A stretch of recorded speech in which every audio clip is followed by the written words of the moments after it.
In this module, we'll introduce ForeFlight, which is the flight planning application we'll use during training. Why are we using ForeFlight? Basically because it's a training requirement. During training, pilots must have access to current charts and publications. Pilots are also required to conduct flight planning as part of any ACS practical test. That means the pilot must determine the route of flight, time en route, fuel required, and then review weather and NOTAMs. One of the requirements under Part 142 is that we are not allowed to use a flight planning system that you won't have access to after training. So we can't just print a flight plan and give it to you. You won't have access to that. ForeFlight readily accepts all aircraft manufacturers' data, and we've published the required data here so that you can load it into ForeFlight without any difficulty. You can also look this information up on your own. It's in the flight manual, or if you prefer, we've loaded this table into Comply 365, and you can access the information there when you go to set up your ForeFlight. You'll also need access to the current version of some government publications that are maintained in ForeFlight. This includes the AIM, the Airman Certification Standards for ATP, and chart legends for government publications and en route charts.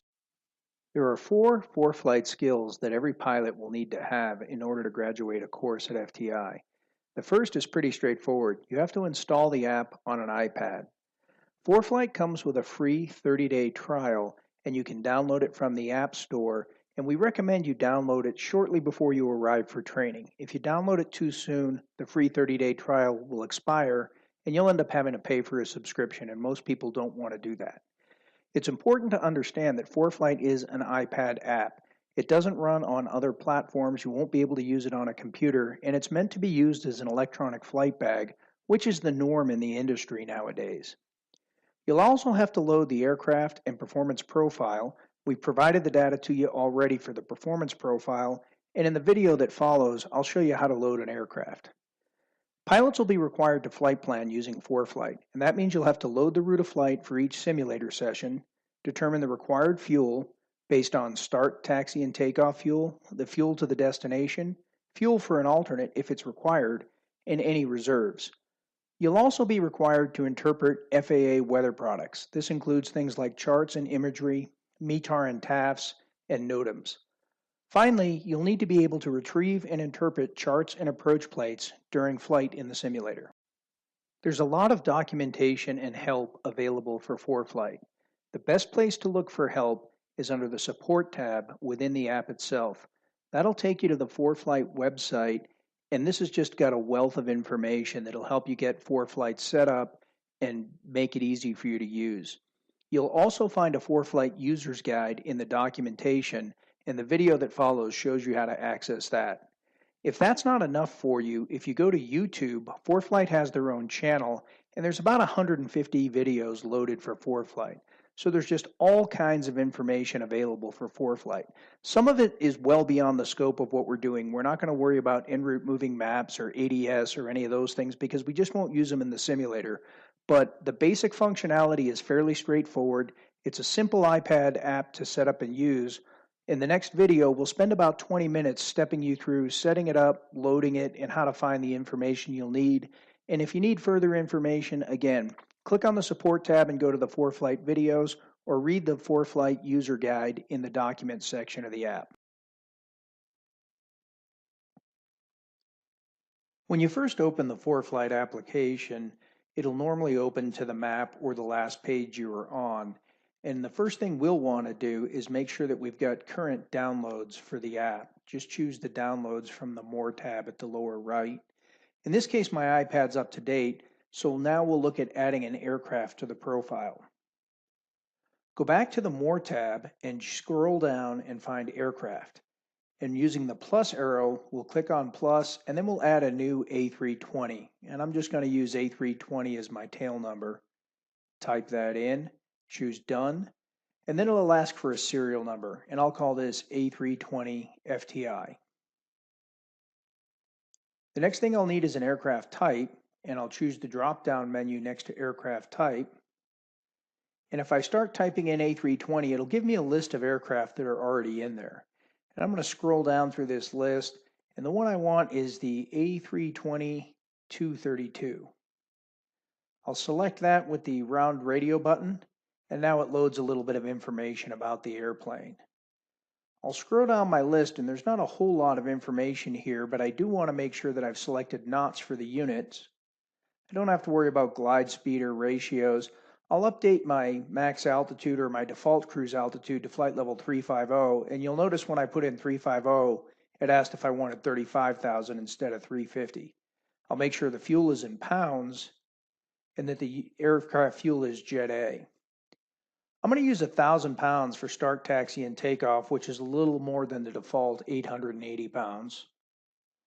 And then I can look at the ICAO surveillance codes. We won't be filing, so that's not a big deal. And I'll just choose SLAN Alpha for the FAA equipment. The rest of the information's optional. You don't really need it since we're not going to file. And I can make this my default aircraft, but I want to make a few more changes first.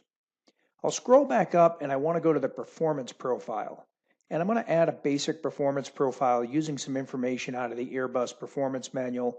And you can also find this information in your syllabus and in Comply 365. I'll start by naming this profile the A320-323. I can name it whatever I want. And I'll start by putting in a climb true airspeed of 300 knots, which I got from the Airbus manual, a climb fuel per hour of 11,000 pounds. Again, this comes right out of the Airbus manual. Rate of climb of 2,500 feet per minute. A true airspeed of 450 knots, and I calculated that off 7.8 Mach at 350, and a cruise fuel flow per hour of 5,500 pounds, again, out of the Airbus manual. The descent speed will be 300 knots true. I'll use 1,000 pounds per hour in the descent, and I'll plan on a descent rate of 2,500 pounds per minute. And all these numbers are fairly conservative. If I'm happy with that, I'll make it the default for the aircraft, so whenever I select the A320, it'll choose this as my default. I'll cruise down through the list again, and now I can choose this to make it my default aircraft if I'm going to A320 flight training, and I can create a flight plan. I'm going to create my flight plan from the Flight Plan tab, and I'll start by selecting Plus, and then I'll tap on the departure, and in this case I'll choose Kennedy. I'll choose a destination of Chicago O'Hare, and at this point I'll leave the alternate blank. I'll choose an A320 for my aircraft, and that populates some of the profile information, and then I'll choose that I want an IFR flight plan.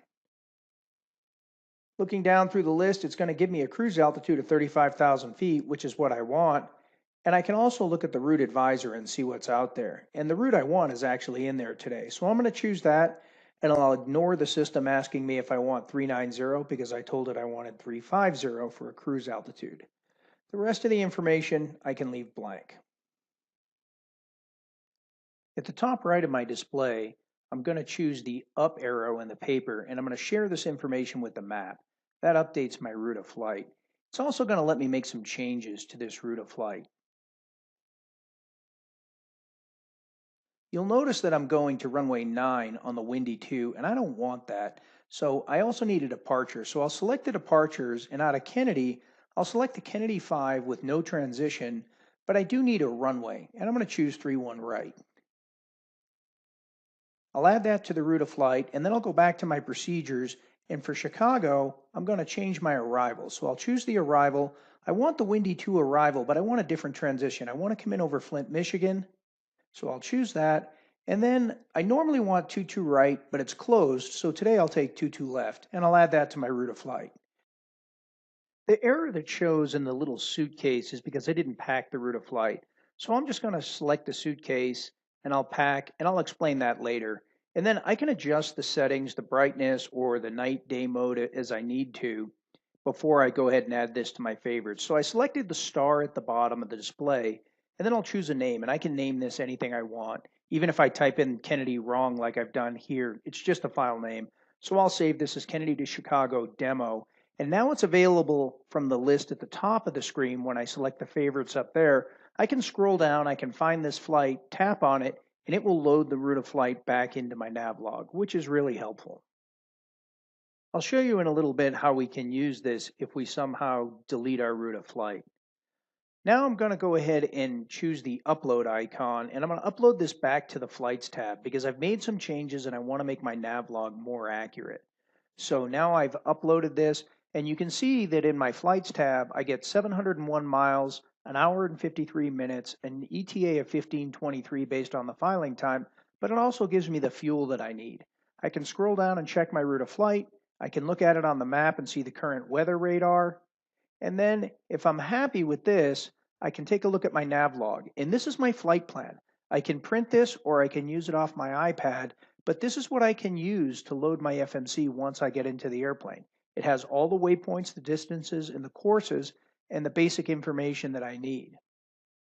Again, I can come back to that route, and if I want to add an alternate, I can add Rockford. It's not required for weather, but KRFD, I'll add it just to show you how it's done.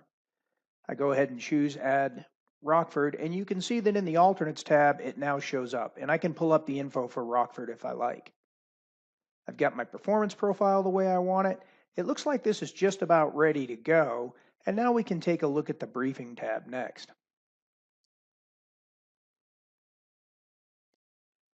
Flight briefings are going to be important because they have a lot of information, and the ATP students will focus heavily on the flight briefing. We'll retrieve the flight briefing, and we can see that ForeFlight will give us any temporary flight restrictions. It'll tell us if there's a closed airport, what time Chicago is closed, what time Rockford's closed. And then when you're done reviewing this, you can look down at the bottom and you can see convective sigmets. I'll go ahead and choose those. It tells me if the convective sigmet is active during my passing time or if it's not active, and I can scroll through that. And from the weather radar picture earlier, that kind of makes sense. I saw there was a lot of convective activity today in the Chicago area. Next, I can look at icing air mets,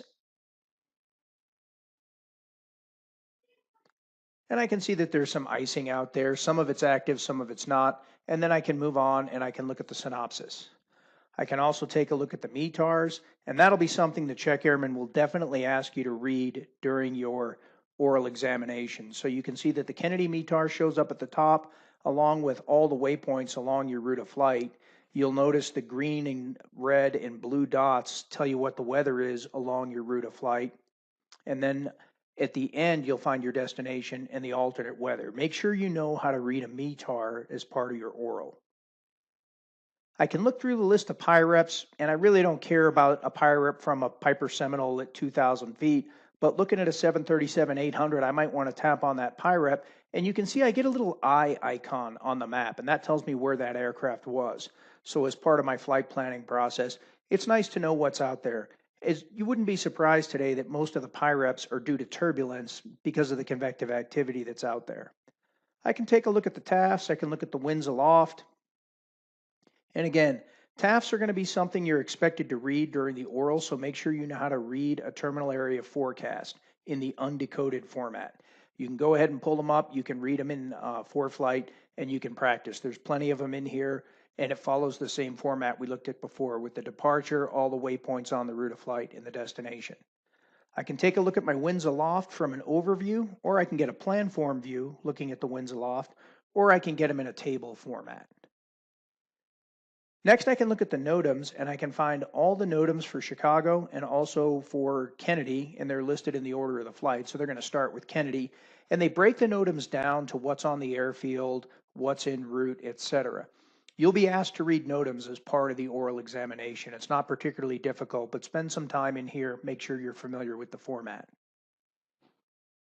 I can look at en route NOTAMs.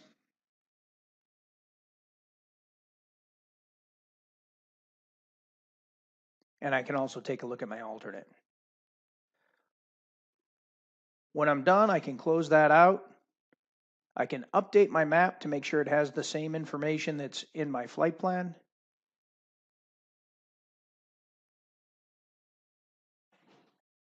And then I'm going to go ahead and I'm going to pack this one more time. What packing does is it downloads all the weather, all the NOTAMs, and everything you need so you can get a nice little binder that has all the required approach plates that you're going to want. So let's take a look at the approach plates and the binders.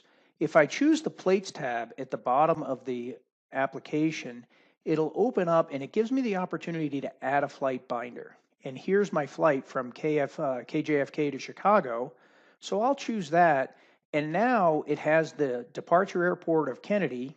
It's got the NOTAMs on there that are specific to my departure and specific to Kennedy. I can choose the Kennedy departure just by tapping the departure tab. There's no approach at Kennedy, but there is an arrival into Chicago. And again, I can look at the NOTAMs there. I can choose the approaches into Chicago. And now it doesn't know which approach I want because I only gave it the runway. So I'll select the ILS 22 left, and then I'll scroll down and I'll find the RNAV approach to 22 left. I want to have that available just as a backup. You never know in the simulator when the ILS may be out of service. I got those approaches selected. Again, I can look at the NOTAMs for those approaches, and then I can go to the field diagram under airport. So all that information is in my binder.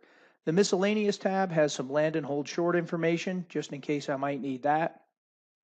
And then I can cycle back to an individual approach plate. Here's Kennedy, and under the settings, I can go ahead and make it a day view versus a night view, and I can look for recent approaches and see if there's something on there that maybe I want. So the binder is a fairly handy tool to use once you've created a flight, and you should be creating one for each of your segments.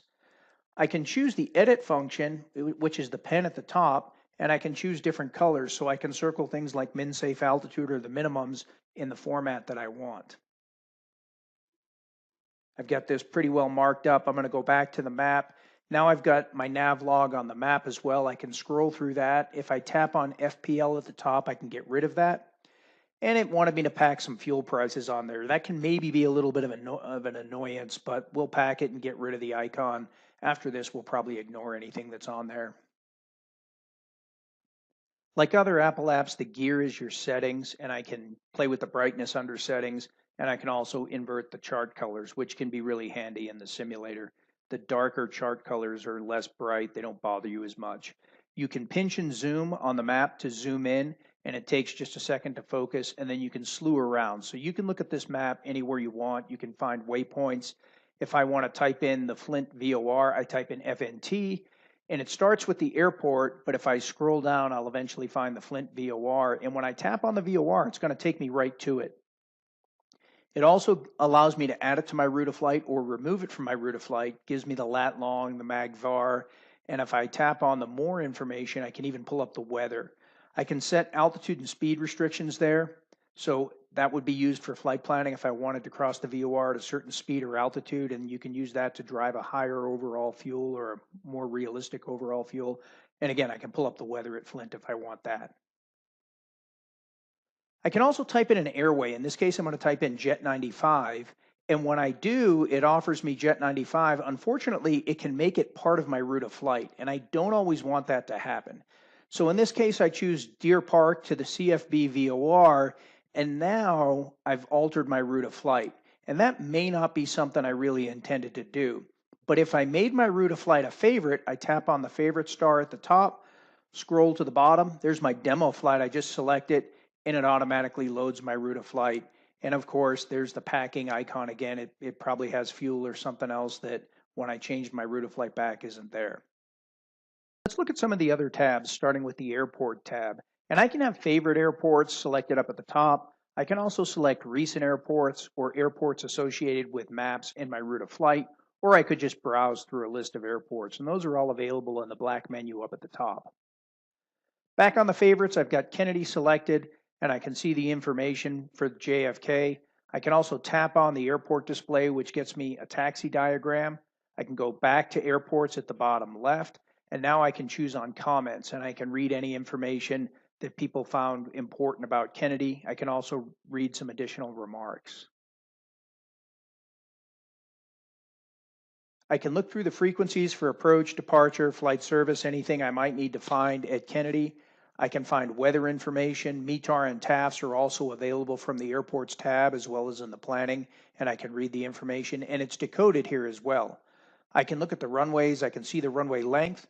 I can find the glide slope indications for those runways, the slope associated with them, if there's any displaced threshold, heading information, additional lighting information or edge information, edge lighting information, and the elevation of the runway.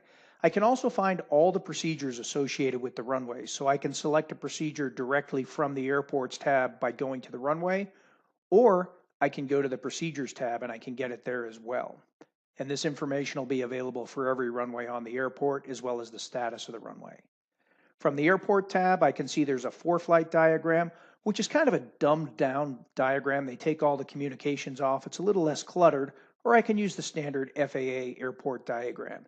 If I want to rotate this diagram, I can choose the rotate icon up at the top in the banner, and then I can zoom in. And you can see in this case, I've highlighted what I think my route of taxi is going to be from the ramp out to the runway.